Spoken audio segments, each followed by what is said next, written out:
राधे राधे दोस्तों, व्रत विधि उपाय में सभी लोगों का स्वागत करती हूँ। मार्गशीर्ष महीने की पूर्णिमा तिथि को मनाया जाएगा अन्नपूर्णा जयंती। अन्न धन की घर पर कभी कमी नहीं होता है। हमें सभी को अन्नपूर्णा जयंती के दिन पूजा जरूर करनी चाहिए। माता पार्वती, माँ दुर्गा का ही एक स्वरूप है अन्नपूर्णा। माँ अन्नपूर्णा का पूजा हम लोग घर पर कैसे करेंगे, बहुत ही सरल विधि से चलिए देख लेते हैं। माता का, कोई भी देवी का जब हम पूजा करते हैं तो लाल आसन लगाते हैं। और यहाँ पे देखिए, चावल से मैंने 3 जगह आसन लगाया और एक स्वास्तिक भी बना रही हूँ। स्वास्तिक बहुत ही मंगलमय चिन्ह होता है। दीपावली, ऐसे कोई बड़े त्यौहार में हम नॉर्मली इस तरह से चावल का स्वास्तिक बनाते हैं, जो कि देखने में भी काफ़ी सुंदर लगता है। इसके बाद देखिए, चावल का आसन देके हम दीपक का स्थापना करेंगे और सर्वप्रथम गणेश जी की स्नान से हम पूजा शुरू करेंगे। अगर ये पूजा आप घर के मंदिर में ही कर रहे हैं और मंदिर में गणेश जी की पूजा हो गया है तो आपको अलग से गणेश जी की स्थापना और पूजा करने की आवश्यकता नहीं है। लेकिन अलग से अगर आपने चौकी लगाया तो गणेश जी को स्नान श्रृंगार करके प्रॉपर्ली आप पूजा कीजिएगा, उसके बाद ही आप अपनी पूजा शुरू कीजिए। तो गणेश जी को सबसे पहले हमने शुद्ध जल से स्नान कराएंगे, उसके बाद शुद्ध दूध, गाय के कच्चा दूध से स्नान कराएंगे और फिर शुद्ध जल से स्नान कराएंगे। जो भी हमारे चंदन वगैरह लगा रहेगा वो अच्छे से साफ़ कर लेंगे और अच्छे से पोंछ के साफ़ करके गणेश जी को चावल के आसन में विराजमान करेंगे। इसके बाद देखिए, आप रोली, कुमकुम, हल्दी, चंदन का टीका, जैसे आपको अच्छा लगता है, जो भी आपका रीति रिवाज है उस हिसाब से भगवान को टीका कीजिएगा। थोड़ी सी अक्षत लगाएंगे और फिर वस्त्रम समर्पय, ओम वस्त्रम समर्पयामि, इस मंत्र का जप करते हुए हम भगवान को वस्त्र चढ़ाएंगे। अगर आपके पास जेनोई है तो आप जेनोई जरूर चढ़ाइएगा, और नहीं है तो कोई बात नहीं, आप जो कच्चा सूत आता है उनको 7 बार लपेट कर जेनोई बनाकर चढ़ा सकते हैं। इसके बाद देखिए, गणेश जी को प्रिय फूल होता है गुड़हल के फूल, गुलाब के फूल, लाल फूल। अगर मिल जाए तो बढ़िया है, आप दुर्बा घास, गुलाब के या गुड़हल के फूल चढ़ाइए। नहीं मिलता है तो जो भी फूल आपके पास अवेलेबल है आप उन्हीं से भगवान का पूजन कर सकते हैं।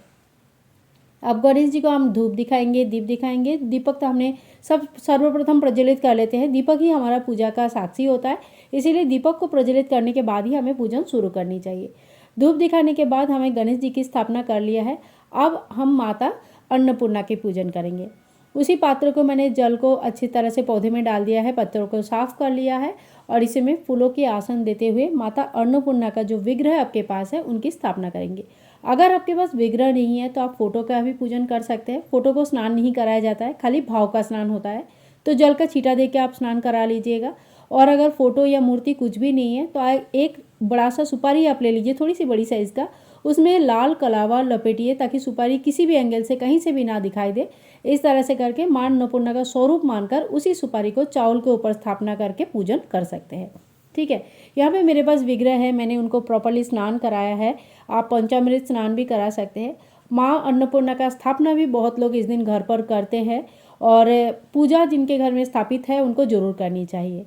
माँ अन्नपूर्णा की पूजा हर शुक्रवार के दिन आप कर सकते हैं और महाराष्ट्र में ये प्रचलन है कि मंगलवार और शुक्रवार दोनों दिन आप कर सकते हैं, पूर्णिमा के दिन कर सकते हैं।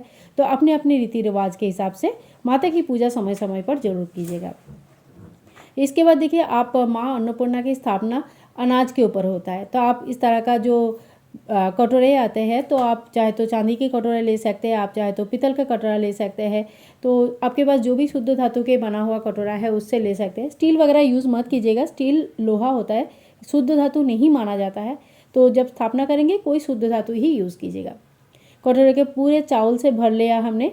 आप चाहे तो नया धान से भर सकते हैं, अगर आपके पास नया धान है तो आप ज़रूर कटोरे को नया धान से भर लीजिएगा, ये बहुत ही अच्छा माना जाता है। और नहीं तो आप कोई भी जो चावल होता है बिना टूटा हुआ अक्षत होता है उससे माता की स्थापना कर सकते हैं।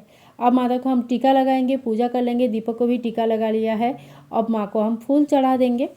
देवियों को हमेशा ही लाल फूल पसंद होता है, अगर आपके पास लाल फूल है तो आप ज़रूर चढ़ाइए, नहीं है तो कोई बात नहीं, गेंदे के फूल हमेशा ही मिलते हैं बाज़ार में बहुत ही आसानी से, तो आप गेंदे के फूल भी चढ़ा सकते हैं।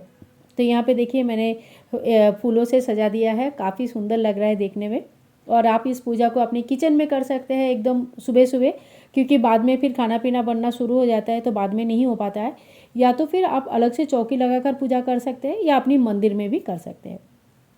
माँ अन्नपूर्णा को अब आप अगर कोई श्रृंगार कराते हैं, आपके पास बड़ी मूर्ति है तो आप श्रृंगार उनका प्रॉपरली कीजिएगा। मैंने यहाँ पे माला पहना दिया है माता रानी को और इस तरह से देखिए बहुत ही अच्छी तरह से मैंने माँ को सजा दिया है। इसके बाद हम माँ को भी धूप दिखाएंगे, दीप दिखाएंगे और इस तरह से पंचोपचार पूजा हमें जरूर करनी है। सबसे पहले सुगंधी चढ़ाना, सुगंधी के स्वरूप में आप इत्र चढ़ा सकते हैं, चंदन चढ़ा सकते हैं, पुष्प चढ़ाना, धूप और दीप चढ़ाना। इसके बाद देखिए माता अन्नपूर्णा के लिए अन्न का पूजा करना जरूरी होती है, यानी कि अनाज का पूजा करना। इसमें मैंने एक कटोरे में नया धान लिया है, एक सुपारी, एक हल्दी के गांठ, 1 रुपये का कॉइन, एक फूल, इतना लेकर हम पूजा करेंगे। पौष के महीने में जब हम लक्ष्मी पूजा करते हैं उस वक्त भी हम इस तरह से धान की पूजा करते हैं। उस पूजा का भी डिटेल्स वीडियो मैं आप लोगों के साथ आगे चल के शेयर करूँगी। इसके बाद देखिए माँ को हमने भोग लगाएंगे, तो अगर खीर का भोग जरूर बनाइएगा, क्योंकि अन्नपूर्णा माँ को सबसे जो स्पेशल भोग होता है वो खीर का भोग होता है। आप खीर का भोग लगाइए। इसके अलावा आप मिठाई, फल वगैरह जो भी लगा सकना चाहते हैं वो लगा सकते हैं, जो भी सीजनल फल वगैरह आता है। फिर माँ का हम आरती कर लेंगे। तो सबसे पहले हम गणेश जी की आरती करेंगे, उसके बाद माता रानी की आरती करेंगे। अगर अन्नपूर्णा माँ का आरती नहीं आता है तो पार्वती मैया का आरती कर सकते हैं। माँ पार्वती, माँ अन्नपूर्णा एक ही देवी है, अलग अलग स्वरूप है। तो इस तरह से आरती होने के बाद आरती को हम आचमन कर लेंगे, 3 बार जल इस तरह से घुमा लेंगे और आरती को आचमन कर लेंगे। इसके बाद हाथ जोड़ करके क्षमा प्रार्थी हो जाएंगे कि देखिए पूजा में जो भी कमी रह गया है हमारे पूजा में, इसके लिए हम क्षमा प्रार्थी है और हमारे अपनी मनोकामना पूर्ण करने के लिए माता से आरजी करेंगे। ये जो धान ये सारे हैं, फूल तो आप खाद बना लीजिएगा, बाद में ये चीज़ें लाल कपड़े में बांध कर अपने मंदिर में रख सकते हैं 1 साल के लिए। 1 साल के बाद इसको विसर्जन कर दिया जाता है और नया धान और नया जो आप पूरा कटोरा बनाते हैं उनकी स्थापना किया जाता है। तो इस तरह से मंदिर में आप बांध के रख सकते हैं। और अगर आपके किचन में बिल्कुल भी कोई नॉनवेज नहीं बनती है, प्याज लहसुन नहीं बनती है, तो फिर आप किचन में भी इसको लाल कपड़े में पोटला बनाकर रख सकते हैं, ठीक है। लेकिन हमारे नॉर्मली हमारे किचन में प्याज लहसुन वगैरह बनता ही है, तो बेस्ट यही रहता है कि आप अपने मंदिर में रखिए। माँ अन्नपूर्णा को भी अपने मंदिर में ही रखिए इन केस। तो इस तरह से हमें बहुत ही सरल विधि से अन्नपूर्णा जयंती की पूजा हम कर लेंगे। आशा करती हूँ आज के वीडियो आप लोगों के लिए हेल्पफुल है। अगर वीडियो पसंद आई है तो प्लीज़ लाइक कीजिएगा और चैनल को सब्सक्राइब करके रखिएगा। मिलूंगी नेक्स्ट वीडियो में, तब तक के लिए राधे राधे।